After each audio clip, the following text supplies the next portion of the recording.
नमस्कार आदरणीय दर्शकवृन्द, कार्यक्रम द टक शोमा यहाँहरूलाई हार्दिक स्वागत गर्न चाहन्छु।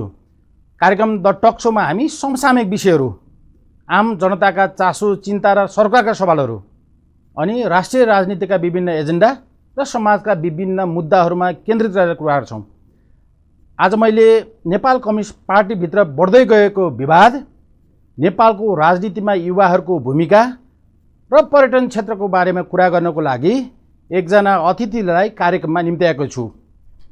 विगत लामो समयदेखि नेपालको कम्युनिस्ट आन्दोलनमा क्रियाशील तर पछि पारिएका सक्षम इमान्दार युवा नेता चन्द्र रिजाललाई आज मैले अतिथिको रूपमा निम्त्याएको छु। आउनुहोस् आजको कार्यक्रम सुरुवात गरौँ। स्वागत छ चन्द्रजी तपाईँलाई। धन्यवाद। क्या रमिता छ है नेपाल कम्युनिस्ट पार्टीभित्र अहिले?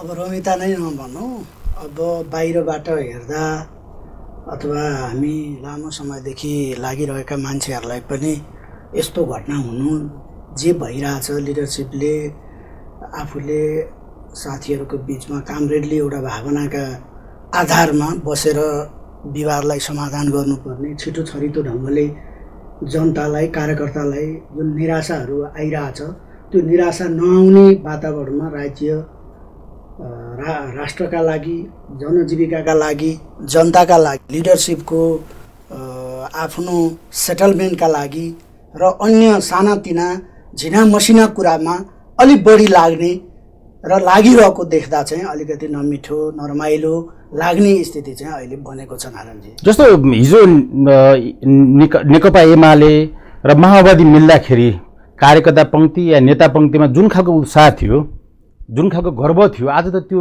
तपाईँहरूमा छ कि छैन त्यो उत्साह र गर्व? आज अब सुरुमा जुन उत्साह थियो, दुईटा पार्टी मिलेर एउटा नेपालमा एसियामै सबभन्दा ठुलो पार्टीको रूपमा कम्युनिस्ट पार्टी विकास भयो, झन्डै 2/3 सरकारको रूपमा सरकार राज्य सत्ता सञ्चालन गर्ने ठाउँमा हाम्रो पार्टी नेकपा पुग्यो।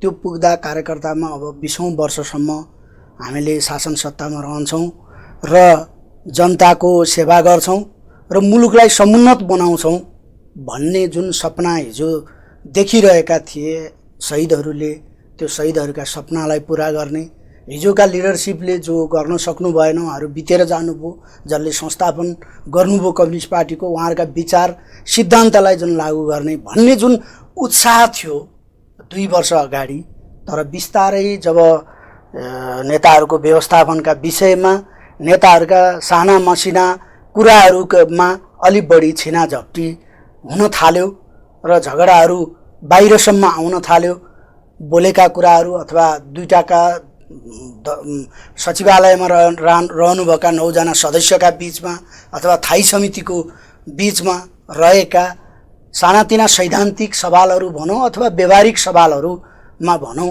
त्यसमा जब झैझगडाहरू अलिकति व्यक्तिगत रूपमा नै परिणत भयो, अलिक व्यक्तिगत टकरावको रूपमा परिणत भयो, सैद्धान्तिक भन्दा पनि म कहाँ रहने, मेरो स्थिति के रहने भन्ने कुरामा चाहिँ अलिकति खुलमखुला बाहिर आउँदा चाहिँ हिजोभन्दा आज चाहिँ जनतामा नि निराशा छ, कार्यकर्तामा पनि छ र लिडरसिपमा पनि मलाई लाग्छ जो लिडरसिपले जो यो कम्युनिस्ट पार्टीलाई एकीकृत गरेर अगाडि बढ्नुभयो उहाँहरूमा पनि मलाई लाग्छ यो निराशा चाहिँ छ। भनेपछि तपाईँको पार्टीका मूल नेतृत्वले देशलाई पनि र पार्टीलाई पनि बन्दी बनाइरहेछ होइन अहिले? अब समग्रमा म देशलाई, पार्टीलाई बन्दी बनाइरहनु भएको छ भनेर त भन्दिनँ, तर त्यो बाटोतिर चाहिँ जाँदैछ कि भन्ने कुरा चाहिँ हामीलाई पनि, तपाईँलाई पनि, जनतालाई पनि त्यो चाहिँ परिरहेछ। किनभने थाई समितिकै बैठक एउटा एजेन्डामा दुईटा अध्यक्षको बिचमा समझदारी गरेर जुन ढङ्गले एजेन्डा ल्याइन्थ्यो, एजेन्डा ल्याइसकेपछि ती एजेन्डामा छलफल गरेर त्यसलाई तुरुन्तै टुङ्ग्याउने, 2 दिनमा, 3 दिनमा, 5 दिनमा अथवा त्यो एजेन्डामा महिनौँ दिन पनि लाग्न सक्थ्यो। त्यो एजेन्डाभित्र बहस छलफल गरेर एउटा एकत्रित भावनाका आधारमा अथवा एकरूपताको आधारमा मुलुकको विकासका लागि, यो कोरोनाको सङ्क्रमणलाई कम गर्नका लागि, राष्ट्रियताका सवालमा उठेका मुद्दाहरूलाई समाधान गर्नका लागि जुन ढङ्गले लाग्नु पर्थ्यो त्यतातिर भन्दा पनि सत्ता समीकरण अथवा को व्यक्ति सत्तामा जाने, कसलाई हटाउने, कसलाई लैजाने भन्ने कुरामा चाहिँ अलिक बढी चाहिँ नेताहरू लड्न थाल्नुभयो अथवा उहाँहरूका अभिव्यक्तिहरू आउन थाल्नुभयो, उहाँहरूले बढी क्याम्पेनिङ गर्न थाल्नुभयो। कार्यकर्ताहरूको बिचमा पार्टीलाई त देशको मुद्दा राष्ट्रिय मुद्दा जनजीविकाका सवालहरू भन्दा त कुर्सी नै महत्त्वपूर्ण भन्ने त देखियो। यो नारायणजी म हाम्रो पार्टीलाई मात्र होइन, अहिले तपाईँले प्रतिपक्ष रूपमा रहेको काङ्ग्रेसलाई पनि देख्नुहुन्छ, अन्य तराई केन्द्रित रूपमा रहेको पार्टीहरूलाई पनि तपाईँले देख्नु भएको छ। यो लामो नेपालको राजनीतिकै विडम्बना हो, एकदम नेपालको समग्र राजनीतिकै विडम्बना हो। यो नेकपालाई मात्र छुट्टै ढङ्गले हामीले हेरेर यसको समाधान र सही निचोडमा पुग्न सकिन्छ। कतिपय मानिसहरूले लगभग द्वितीय निकटको पहिलोपटकको यति धेरै जनमत पाएको कम्युनिस्ट सरकारले जनता अपेक्षा अनुसार काम गर्न नसक्दाखेरि के नेपालमा कम्युनिस्टहरू शासन गर्नै नजाने हुन् कि भन्ने प्रश्न पनि गर्छन्। तपाईँलाई के लाग्छ भन्नुहोस्? यो चाहिँ कम्युनिस्टहरूलाई डेलिभरी दिन त सकेन कम्युनिस्टहरूले। नारायणजी यो कम्युनिस्टहरूलाई मात्र चाहिँ नभनौँ, किनकि विगतमा कम्युनिस्ट भन्दा इतर डेमोक्रेटिक शक्तिले पनि झन्डै 2/3 2015 सालमा पनि शासन सत्तामा बसेको नेपाली काङ्ग्रेस, पछिल्ला अवधिमा पनि नेपाली काङ्ग्रेसले बहुमत ल्यायो र अहिले झन्डै 2/3 रूपमा नेकपाले बहुमत 2/3 झन्डै ल्याएर शासन सत्ता अगाडि बढाइरहेको र पहिला विगतमा पनि 5 वर्षसम्म अथवा थायी रूपमा शासन सत्तामा कुनै पनि राजनीतिक पार्टी रहन सकेन र उसले थायित्व दिन सकेन। चाहे त्यो राजनीतिक थायित्वको कुरा होस्, चाहे अन्य कुराको थायित्वको कुरा होस्, त्यो कुनै पनि कुराको थायित्व पहिला दिन नसकेको हुनाले अहिले कम्युनिस्ट पार्टीले चाहिँ अब थायित्व दिएला भन्ने जुन जनतामा चाहिँ आशा थियो त्यो चाहिँ मर्न खोजेको, अथवा अब जसलाई 2/3 दिए पनि अथवा जसलाई बहुमत दिए पनि आखिर हुने केही रहन्छ। यो मुलुकको विकासका लागि भन्दा पनि आफ्नो पारिवारिक विकासका लागि अनि आफ्ना कुर्सीका लागि, आफ्ना निहित स्वार्थका लागि चाहिँ बढी चाहिँ लाग्दा रहेछन् नेताहरू भन्ने कुरा चाहिँ अलिकति गइरहेको स्थिति हो। यसको मतलब नेकपाले चाहिँ मात्र यो गर्यो अथवा नेकपाबाट चाहिँ निराश भन्ने होइन, मुलुकको सबै राजनीतिक पार्टीसँग निराशा चाहिँ अहिले इतिहासमा पनि कम्युनिस्टहरूले भन्ने एउटा कुरा के हो भने हामीलाई मौका दिनुहोस्, हामीले अवसर पाएन, अवसर पायो भने हामी गरेर देखाउँछौँ भन्ने, अनि क्रान्तिका ठुल्ठुला कुरा गर्ने, श्रमजीवीका ठुल्ठुला कुरा गर्ने, अनि मौका दिँदाखेरि त उहाँले सदुपयोग गर्न नसकेपछि त यो देशमा फेरि कम्युनिस्टहरूको फिर्ती हुन्छ। यो कम्युनिस्टहरूको मात्र मैले फेरि पनि भन्छु, हेर्नुहोस् अगाडिका घटनामा अन्य राजनीतिक पार्टीले नगर्दा यो कम्युनिस्टको मात्र भनेर चाहिँ भन्न मिल्दैन। कम्युनिस्टले पनि गर्छ भन्ने जुन लागेको थियो अब त कम्युनिस्टले पनि गर्दो रहन्छ, यिनीहरूले पनि थायित्व दिँदा रहन्छन्, सुशासन दिँदा रहन्छन्, यिनीहरूले पनि जनताको समस्याका बारेमा गम्भीर हुँदा रहन्छन् भन्ने प्रश्न चिन्ह चाहिँ खराब हो। यसको मतलब कम्युनिस्टले गर्न सकेन अर्कोले गर्छ भन्ने कुरा चाहिँ होइन। समग्र राजनीतिमै समग्र व्यवस्थामै नेगेटिभ धारणा चाहिँ अहिले राजनीतिक कार्यकर्तामा अनि त्यसपछि गएर जनतामा पलाइरहेको स्थिति चाहिँ हो। यसलाई चाहिँ प्रष्ट ढङ्गले म नेकपाको एउटा कार्यकर्ताको नाताले मैले भन्नै पर्छ, किनकि मैले यहाँ स्टुडियोमा आएर भोलि जनताले सुन्दा, जनताले हेर्दा उहाँहरूले नि के बोलेको होला, के गरेको होला, आखिर मुलुकमा त यस्ता घटनाहरू घटिरहेछन् भन्ने कुरा त आउँछ। त्यसैले यो झुटो बोल्ने कुरा होइन। त्यसैले म भन्छु यस्ता गलत कुराहरूमा लिडरसिपले चाहिँ बेलैमा ध्यान दिनुपर्छ। र अनि यो तपाईँहरूको आम कार्यकर्ताहरूको शुभेच्छा छ, पार्टी एक होस्, पार्टीले प्रभावकारी काम गरोस् भनिरहनु भएको छ, दबाब दिइरहनु भएको छ, तर नेतृत्व सचिन तयार छैन। के कारण हो नेकपाभित्रको अहिलेको विवाद, एउटा फुटको लेभलसम्म जान सक्ने जुन विवाद आइरहेछ, यसको मूल जड के हो? कुर्सी नै हो होइन त? एउटा चाहिँ लामो समयदेखि विपरीत ध्रुवमा बसेका राजनीतिक पार्टीहरू एक ठाउँमा आउँदा कार्यनीतिक सवालमा, रणनीतिक सवालमा अनि त्यसपछि गएर दिन दैनिक चल्ने जुन व्यवहारिक सवालमा कठिनाइहरू आए।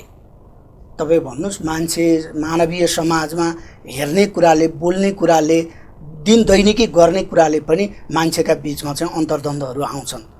अर्को कुरा चाहिँ राजनीति गरेर आइरहेको राजनीतिक पार्टीहरूले आफूले लिएका सिद्धान्त विचारलाई चाहिँ भोलि लामो समयसम्म पनि त्यसलाई लागू गर्ने र त्यसले गुणात्मक फड्को मारेर मुलुकलाई चाहिँ समाजवादी रूपान्तरणमा जान्छ कि जाँदैन यो मुलुक भन्ने कुरालाई, हेर्ने कुरालाई चाहिँ अलिकति विवाद भएको हो भन्ने चाहिँ मलाई लाग्छ।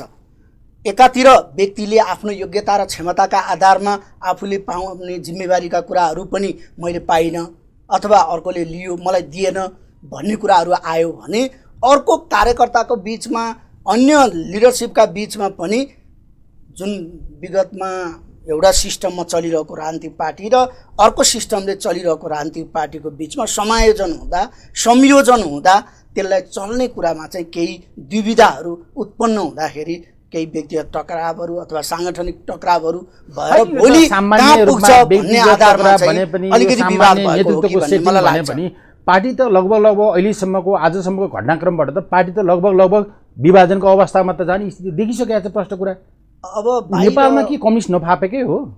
अब बाहिर हेर्दाखेरि त्यो स्थिति देखिएको छ, तर मलाई यो लाग्दैन कि नेकपा फुट्छ, नेकपाले अब अर्को स्टेप अगाडि बढ्नका लागि संयुक्त रूपमा जुन नेकपा अगाडि बढेको छ, नेकपा एमाले र नेकपा माओवादीको बिचमा पार्टी एकीकरण भएर जुन एउटा शक्तिको रूपमा अगाडि बढ्यो, अब यो स्थिति रहँदैन भन्ने कुरा चाहिँ मलाई लाग्दैन। मैले अगाडि पनि भने अब नेताहरूले यो सुझबुझ राख्नुहुन्छ, जनताको अपेक्षा अनुसार, मुलुकको अपेक्षा अनुसार उहाँहरूले त्यसलाई बुझेर आउँदा दिनमा अझै बेटर गर्नका लागि सानातिना कमी कमजोरीहरू आफूले चलाउने कुरामा होस् अथवा आफ्ना वरिपरिका व्यक्तिहरूका दिएका सुझावहरूलाई चाहिँ सही ढङ्गले ग्रहण गर्ने सवालमा होस्, उहाँहरूले सही ढङ्गले त्यसलाई आत्मसात गर्नुहुन्छ र मुलुकको प्रगतिका लागि, कम्युनिस्ट पार्टीको प्रगतिका लागि, समाजवादी आन्दोलनलाई सफल बनाउनका लागि उहाँहरूले चाहिँ यसलाई चाहिँ अलि गम्भीर भएर सोध्नुहुन्छ भन्ने चाहिँ मलाई लाग्छ। अब बाहिर देख्दा चाहिँ यो तपाईकै पार्टीकै पार्टीभित्रका प्रतिपक्ष नेताहरू प्रचण्ड, झलनाथ, माधव नेपाल, नारायण काजी या अरू नेताहरू अहिले ओलीलाई जसरी भए पनि पार्टी नेतृत्व र प्रधानमन्त्रीबाट हटाउनु पर्ने बाध्यता चाहिँ किन? अब मैले त्यही त अगाडि पनि भनियो, अब हामी सबैले देखेको कुरा चाहिँ अलिकति लिडरसिपको केही टकराव र दीर्घकालीन रूपमा आफू कसरी रहने, मेरो चाहिँ भूमिका के रहने, भोलि म चाहिँ यत्तिकै समाप्त भएर जाने हो कि मेरो भूमिका चाहिँ अझै उमेरहरू बाँकी नै छन्, मेरो भूमिका अझै यो आन्दोलनमा नदेखिने हो कि भन्ने केही कुरा लिडरसिपमा रह्यो। त्यही रहँदाखेरि सत्ता समीकरणमा अथवा पार्टीको समीकरणमा अथवा पार्टीका विविध पदहरूमा लेनादेनामा केही नेताहरूको बिचमा मनमुटाव हुने र आफूलाई अलिकति सैद्धान्तिक कुरा भयो। जस्तो अहिलेको सन्दर्भमा केपी ओली चाहिँ पार्टीको अध्यक्ष र प्रधानमन्त्री रहिरहनु भयो भने यो देश पनि डुब्छ, पार्टी पनि डुब्छ भन्ने तपाईँकै पार्टीका प्रतिपक्ष नेताहरू भन्न चाहन्छु म। उहाँहरूले आरोप लगाइरहनु भएको छ कि ओलीको विकल्प खोजिएन भने देश पनि डुब्ने, पार्टी पनि डुब्ने हो। के भन्नुहुन्छ तपाईँ? मलाई र नेपाली जनतालाई र नेकपाका कार्यकर्तालाई यो लाग्दैन। अब त्यो नेताहरूमा अलिकति बढी मनमुटाव र अलि भावनामा बोल्दाखेरि, अलिकति रिस रागमा बोल्दाखेरि उहाँहरूले बोल्नुभएको हो भन्ने मलाई लाग्छ।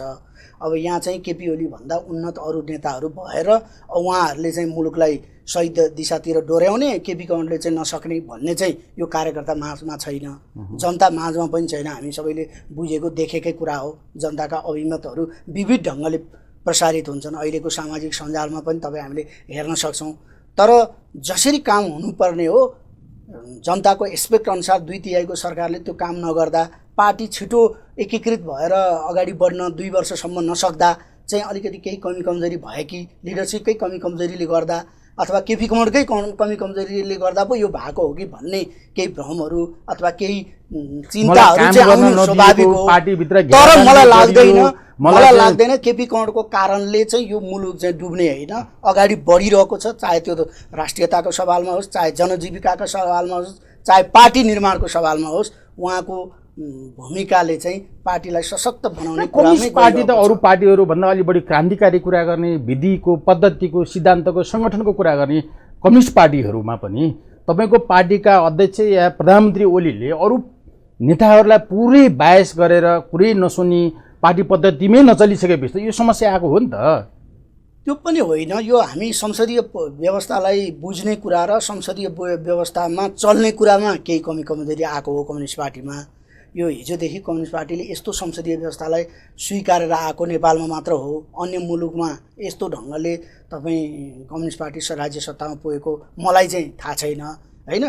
त्यसैले म के भन्छु भने हिजो जुन स्कुलिङका आधारमा कम्युनिस्ट पार्टी सञ्चालन भयो, त्यो स्कुलिङ र हामीले अहिले जुन ढङ्गले चाहिँ हामी राज्य सत्तामा अगाडि बढ्यौँ, बढिरहँदाखेरि सानैदेखि सिकेका कुरालाई सही ढङ्गले लागू गर्नमा लिडरसिपमा केही कमी कमजोरी भएको हो भन्ने मलाई लाग्छ। अनि राज्य सत्तामा भएका केही कमी कमजोरीलाई चाहिँ हामीले मात्रात्मक परिवर्तन गर्दै गुणात्मक फड्को गर्ने जनताको बहुदलीय जनवादी जुन हामीले सिद्धान्तलाई अंगीकार गरेर यो अंगीकार गरेर अगाडि बढ्दाखेरि हामीले जुन डेलिभरी दिनुपर्ने हो त्यो डेलिभरी चाहिँ नारायणजी दिन नसकेको हो। त्यही कुरामै बुझाइमा समस्या हो क्या तपाईहरुले। व्यवहार एकातिर छ, भन्ने एकातिर छ, तर गरे अर्कोतिर छ। उहाँहरूको पारको अवस्थामा पार्टी पुगिसकेको छ, नेताहरू उहाँहरूको पारको अवस्थामा पुगिसकेका छन्, किता काटको अवस्थामा पुगेका छन्। यसको मेन जड केपी ओली हुनुहुन्छ भनेर प्रचण्डहरूले आरोप लगाइरहेका छन्। अब राजीनामा दिने कि नदिने केपी ओलीले? त्यो एउटा व्यक्तिले अर्को व्यक्तिलाई भन्ने अथवा सिधा सिधा व्यक्तिगत ओली सामान्य सामान्य भिडिरहनु भएको छ। व्यक्तिगत रूपमा कुराकानी गर्ने कुरा फरक हो, सैद्धान्तिक रूपमा र त्यसलाई एजेन्डागत रूपमा मलाई लाग्छ अहिलेसम्म थाई समितिमा केपी गणले राजीनामा दिने अथवा केपी ओलीको राजीनामा भन्ने कुरा चाहिँ मैले सुनेको छैन। दूरदराजका जनताले बुझिसकेका छन् कि प्रचण्ड माधवहरूले केपी ओलीको राजीनामा मागिरहनु भयो भन्ने कुरो कुनै नौलो कुरो होइन नि। अब के गर्ने त? पार्टी जोगाउनलाई केपी ओलीले राजीनामा दिनु तयार हुनुहुन्छ? के लाग्छ तपाईँलाई? अब मलाई लाग्दैन कि उहाँले राजीनामा दिनुपर्छ भन्ने होइन। के कारणहरू छन् त उहाँले राजीनामा दिनुपर्ने? होइन, उहाँको कारणले देश डुब्ने के कारण उहाँले बेठिक गर्नुभयो त? उहाँले सरकारमा बसेपछि 2 वर्ष 2.5 वर्षको बिचमा प्राइम मिनिस्टर भएपछि उहाँले मुलुकका लागि पार्टीका लागि घातक के काम गर्नुभयो भनेपछि केपी ओली कुरा त उहाँले लिखित रूपमा दिनुपर्छ। प्रधानमन्त्री दुवै पटबाट हट्नुहुन्न। सुन्नु न, त्यही कुरा दिनुपर्छ। उहाँले त्यो कुरो त दिनु सक्नु भएको छैन। मौखिक रूपमा तपाईँले राजीनामा दिनुहोस्, सबै साथीहरूले मन पराएनन् भन्ने ढङ्गले एउटा लिडरसिपले एउटा मौखिक कुरा गरेको मात्र हो। त्यसलाई एउटा सैद्धान्तिक रूपमा यो कुरा चाहिँ हाम्रो सैद्धान्तिक ढङ्गले चाहिँ सही भएन अथवा हामीले जुन ढङ्गले सरकार सञ्चालन गर्नु पर्थ्यो यो कुरा चाहिँ तपाईँले गर्न सक्नु भएन भन्ने लिखित प्रस्ताव त आएको छैन। त्यही कारणले पनि उहाँले राजीनामा दिनुपर्छ भन्ने मलाई चाहिँ लाग्दैन। दुवै पदबाट मात्र अब व्यक्तिगत रूपमा कसैलाई ईर्ष्या भएर कसैलाई यो पार्टीको एउटा जुझारु कार्यकर्ता हुनुहुन्छ, युवा नेता हुनुहुन्छ, तपाईँ पनि यो पार्टी जोगियोस् भनी चाहनुहुन्छ। मेरो माने के भने त जसरी प्रचण्डहरू माधव नेपालहरूले केपी ओलीलाई दुवै पदबाट राजीनामा दिनुपर्छ भन्ने पहिलोको अडान र पछिल्लो समय एउटा पदबाट भए पनि राजीनामा दिनु पर्यो पार्टी जोगाउनलाई भन्ने उहाँहरूको जुन भर्सन आइरहेछ, यसमा तपाईँ कहाँ हुनुहुन्छ? ओलीले दुवै पदबाट राजीनामा दिन तयार हुनुहुन्छ कि हुनु न? अहिलेको बिन्दुमा मलाई लाग्छ दुवै पदमा अहिले राजीनामा दिनु भनेको चाहिँ चाहे त्यो संवैधानिक हिसाबले होस् चाहे पार्टीको हिजो जुन ढङ्गले पार्टी त्यो उहाँले दिनुपर्छ भन्ने मलाई लाग्दैन। एउटा कुरा त दुईटै अध्यक्ष महाधिवेशनसम्म जानु पर्यो, किनकि त्यो त्यही सम्झौताका आधारमा दुईटा अध्यक्षको बिचमा कुराकानी भएर त्यसलाई चाहिँ बिस्तारै केन्द्रीय कमिटी थाई समिति बनेर अनुमोदन हुँदै आएको कुरा हो। त्यो चाहिँ हिजो नेकपा एमालेमा छलफल भएर विचारका सांगठनिक व्यवहारका अथवा सांगठनिक पद्धतिका कुरामा यसरी जाने भन्ने छलफल भएर बहुमत अल्पमतका आधारमा सर्वसम्मत आधारमा डिसिजन भएको होइन। माओवादीमा पनि त्यो भएको होइन। दुईटा अध्यक्षको कुरा मिलेर त्यसलाई चाहिँ अरू नेताहरूले मान्दिने स्थिति बनेको हो। त्यो अब यसलाई पछिल्लो अवधिमा चाहिँ यो लामो समय यसरी जानु हुँदैन। दुईटा अध्यक्षका कुराले मात्र कम्युनिस्ट पार्टी चाहिँ चल्दैन। यसलाई अलिक वैधानिक बाटोमा अलिक नीति सिद्धान्तलाई चाहिँ सही ढङ्गले संश्लेषण गर्दै विधि पद्धतिमा लानुपर्छ भन्ने मान्यता नेताहरूले अगाडि सार्नु भएको हो। यो राम्रो कुरा पनि हो, यसलाई नराम्रो ढङ्गले मान्नु हुँदैन। तर बिस्तारै यो चाहिँ के भयो त भन्दा व्यक्तिगत झडपमा व्यक्तिगत लेनादेनामा यो चाहिँ अगाडि बढ्यो। यो चाहिँ नीति सिद्धान्त भन्दा पनि विधि विधान भन्दा पनि व्यक्तिगत लेनादेनामा यो गएको हुनाले अहिले बाहिर पनि नराम्रो कुरा आयो। त्यही कारणले म के भन्छु भने हो विधि सिद्धान्तका आधारमा सङ्गठनात्मक सिद्धान्तका आधारमा यो पार्टीलाई अगाडि बढाउँदै महाधिवेशनमा लानुपर्छ। अनि महाधिवेशनमा लैसकेपछि यी भएका जुन समस्याहरू छन् यसको समाधान त्यहाँ महाधिवेशनसम्म केपी ओली भन्ने मलाई लाग्छ। महाधिवेशनसम्ममा ओली नै अध्यक्ष हुनुहुन्छ र बाँकी कार्यकाल पनि प्रधानमन्त्रीको रूपमा उहाँ नै हुनुहुन्छ। अब समझदारीमा केपी गणले छोड्ने अथवा अर्को कार्यकारी अध्यक्ष प्रचण्ड गणले छोड्ने त्यो फरक कुरा हो। नत्र यदि समझदारी भएन भने यो जुन पार्टी एकीकरणको मूल सिद्धान्त नै महाधिवेशनसम्म दुईटै अध्यक्षको रूपमा जाने भन्ने कुरा हो। र हाम्रो संसदीय परिपाटीले 5 वर्ष प्रधानमन्त्री सञ्चालन गर्ने भन्ने कुरा हो। त्यसैले यो दुईटै पद छोड्नुपर्छ भनेर म भन्दिनँ। तर फेरि नेताहरूको बिचमा समझदारी भयो, उहाँहरूले चाहिँ ल अब हामी चाहिँ यसरी अगाडि जान्छौँ यसरी जाँदा राम्रो हुन्छ भन्ने ढङ्गले लिनुभयो भने फेरि त्यसलाई चाहिँ त्यही ढङ्गले कार्यकर्ताहरूले पनि बुझ्ने कुरा हो। तर प्रेसर गरेर जबरजस्ती रूपमा दुईटै पद छोड्नुपर्छ भन्नु चाहिँ यो उचित र समय सान्दर्भिक छ जस्तो मलाई लाग्दैन। जस्तो पार्टीमा रहनुभएका तपाईँहरू जस्ता युवा नेताहरूले नेतृत्वलाई सही दिशामा लानलाई, पार्टीलाई लोकप्रिय बनाउनलाई, पार्टीलाई बलियो बनाउनलाई, सरकारलाई जनमुखी बनाउनलाई कुनै हस्तक्षेपकारी भूमिका खेल्न सक्नु भएन। एक खालको निरीह जस्तो है युवा नेताहरू पनि। त्यस्तो पनि नभनौँ। अब कम्युनिस्ट पार्टी जुन विधि विधान अनुसार हिजो सञ्चालनमा आछ आज पनि त्यही ढङ्गले चल्ने हो। तलको प्रेसरले सिङ्गो कम्युनिस्ट पार्टी अथवा कम्युनिस्ट पार्टीको संरचनामा त्यति ठुलो प्रभाव पर्ने र त्यो प्रभावले चाहिँ डिसिजन लिने भन्ने कुरा चाहिँ हुँदैन। कुनै पनि कम्युनिस्ट पार्टीले त्यो गरिरहेको हामीले कुनै पनि मुलुकमा त्यो देख्दैनौँ। तैपनि युवाहरूको कार्यकर्ताको बल अथवा सुझावका आधारमा नचल्ने भन्ने कुरा पनि हुँदैन। त्यसैले नै तपाईँले देखिरहनु भएको छ सेकेन्ड लेयरका लिडरसिपमा रहनुभएका नेताहरूले पहल प्रयत्न गर्नुभएको छ नेताहरूलाई बुझाउनका लागि, चाहे त्यो चल्ने चलाउने कुरामा हो चाहे नीति सिद्धान्त विचारका कुरामा आएका केही दुविधाहरूमा हो। त्यसलाई चाहिँ अब महाधिवेशनमा हल गरेर जानुपर्छ भन्ने मान्यतालाई अगाडि सारेर उहाँहरूले लिडरसिपलाई कन्भिन्स गर्नका लागि प्रयत्न गर्नुभएको छ।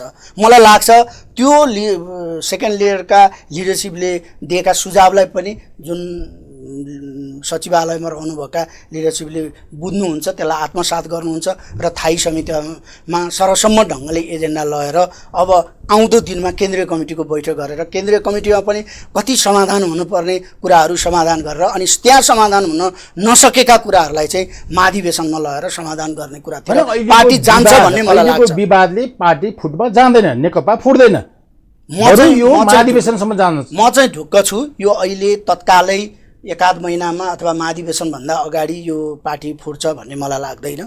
जब महाधिवेशनमा गइसकेपछि विचारमा होइन कार्यशैलीमा देखिएका कमी कमजोरीलाई वैचारिक ढङ्गले हल गर्न सकिँदैन भन्ने कुराहरू त्यहाँ देखियो भने महाधिवेशनले फरक फरक बाटोमा जाने बाटो खुला गर्ला। तर महाधिवेशनभन्दा अगाडि चाहिँ नेकपा फुट्छ भन्ने चाहिँ कार्यकर्ताले पनि विश्वास गरेका छैनन्, नेताहरूले पनि फुट्छ भन्ने ढङ्गले उहाँहरू जानुभएको छ जस्तो मलाई लाग्दैन। यदि त्यो छ भने पनि म यही तपाईको मिडिया मार्फत पनि भन्न चाहन्छु, तपाईँ फुटको दिशामा होइन अझै एकजुट र अझै उन्नत एकताको दिशामा चाहिँ लिडरसिपले अगाडि बढ्नुपर्छ र उन्नत एकता गर्दै महाधिवेशनमा लगेर यो तपाईँहरूको बिचमा देखिएका लिडरसिपको बुझाइको कार्यशैलीको होइन सिद्धान्त र विचारलाई बुझ्ने कुराका यी सबै कुरामा चाहिँ महाधिवेशनमै हल गरौँ र त्यता जानुपर्छ। यो तपाईँहरूको नेकपाको आन्तरिक समस्या मिलाउँदा यो देशमा तपाईँहरूको सरकारले गतिलो काम गर्न सक्ने अवस्था त रहेन। तपाईँले देशको लागि समाजको लागि जनताको मुद्दाको लागि चाहिँ सोच्ने कहिले? तपाईँहरूकै विवाद हल गर्दैमा जानेको समय विवाद कम्युनिस्ट पार्टीमा मात्र होइन अन्य राजनीतिक पार्टीमा अथवा तपाईँ हाम्रो घर अहिलेको मूल सङ्कट तपाईँलाई थाहा छ, कोरोना सङ्कट छ, विश्वव्यापी सङ्कट छ, यसको जोखिम अझ बढ्न सक्ने चिकित्सकहरूले बताइरहेका छन्। आर्थिक समस्या एकातिर छ, आर्थिक सङ्कट एकातिर छ। यो बेलामा सरकारको नेतृत्वको मूल ध्यान चाहिँ त्यतातिर हुनुपर्ने बेलामा तपाईँहरू अब फेरि महाधिवेशन, फेरि केन्द्रीय समिति, फेरि थाई समिति भन्दै तपाईँहरूकै समस्या मिलाउँदै आखिर जनताले तपाईँहरूलाई दिएको जनमत पुरै अपमानित हुने र जनताले के नपाउने स्थिति बन्यो नि त। नारायणजी यो हाम्रो मात्र समस्या होइन, नेपाली काङ्ग्रेसको पनि समस्या छ, अन्य राजनीतिक पार्टीको पनि छ र महाधिवेशन गर्ने एउटा जीवन्त राजनीतिक पार्टीहरूको नियमित प्रक्रिया हो र जब राजनीतिक सिस्टममा हामी आउँछौँ ती पार्टीहरूले समयमा महाधिवेशन गर्ने, केन्द्रीय कमिटीका बैठकहरू गर्ने, थाई समितिका बैठकहरू गर्ने, ती बैठकले निकालेका निचोडहरू त्यो जनताकै लागि गरिने हो। तर त्यही भएर हरेक गुडका बैठक त जनताको मुद्दामा त केही भएको छैन। त्यही भएर नारायणजी जनताकै मुद्दाकै विषयमै छलफलको कुरा हो यो। तर जनताको विषय भन्दा पनि अलि बढी व्यक्तिगत, अलि बढी साङ्गठनिक, अलि बढी आफ्ना स्वार्थ, अलि पारिवारिक स्वार्थ होइन, अलि बढी व्यक्तिगत जनतामा पनि त्यो लाग्यो हो। तर यसको मतलब चाहिँ जनताको जनजीविकाका सभामा चाहिँ छलफलै भएको छैन। तपाईँ एजेन्डाकै कुरा हेर्नुहोस् न, थाई समितिको एजेन्डा त कोभिड-19 को कुरा, राष्ट्रियताको सवालका कुरा त आज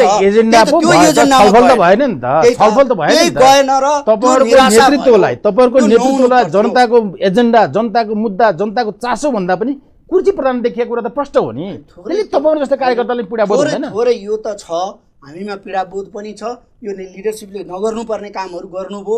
अब आउँदा दिनमा यो पाठ सिकेर अब आउँदा दिनमा यस्ता झिना झम्टीमा चाहिँ लिडरसिप लाग्नुहुन्न भन्ने नेताको, कार्यकर्ताको होइन जनताको छ र यस्तो कुरामा लाग्न किन लागिरहनु भएको छ, यो चाहिँ हामीलाई पनि अलिकति लागिरहेको विषय चाहिँ हो।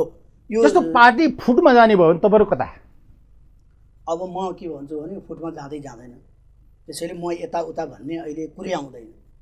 जब भोलि एउटा स्थिति परिस्थिति बन्छ, त्यहाँ सिद्धान्तका बहस, कार्यनीतिका बहस, होइन, त्यहाँ चाहिँ रणनीतिका बहस, अनि त्यसपछि पद्धतिका बहसहरू सुरु भएपछि कसले चाहिँ सही विचारहरू बोक्छ, कसले चाहिँ सही नीति पद्धतिमा अगाडि बढ्छ र हिजो बढिरहेको थियो आज बढिरहेछ भोलि बढ्छ भन्ने लाग्छ, त्यो त्यति बेला लाग्ने कुरा हो। तर अहिले चाहिँ म चाहिँ यो वा ऊ किताबमा भन्दा पनि लिडरसिप मिलेर जानुपर्छ। केही कमी कमजोरी सबै मान्छे हो, मान्छेको बिचमै हुन्छ, त्यो कमी कमजोरीलाई चाहिँ करेक्सन गरेर छलफल गरेर लेनादेना गरेर टुङ्ग्याउनु पर्यो। अगाडि बढ लेनादेना भन्दा पनि सबै नेताको उचित सम्मानका साथ, उचित इज्जतका साथ अगाडि बढ्ने वातावरण बन्नु पर्यो भन्ने कुरा हो। जस्तो तपाईँ पर्यटन क्षेत्रमा लामो समयदेखि क्रियाशील हुनुहुन्छ, कोरोना सङ्कटले पर्यटनमा सबभन्दा बढी क्षति र हानि गरिरहेको छ, तपाईँ जानकार हुनुहुन्छ। अब पुरानो लयमा फर्कनको लागि पर्यटन क्षेत्रलाई कति समय लाग्ला, अलिकति बताइदिनुहोस् न।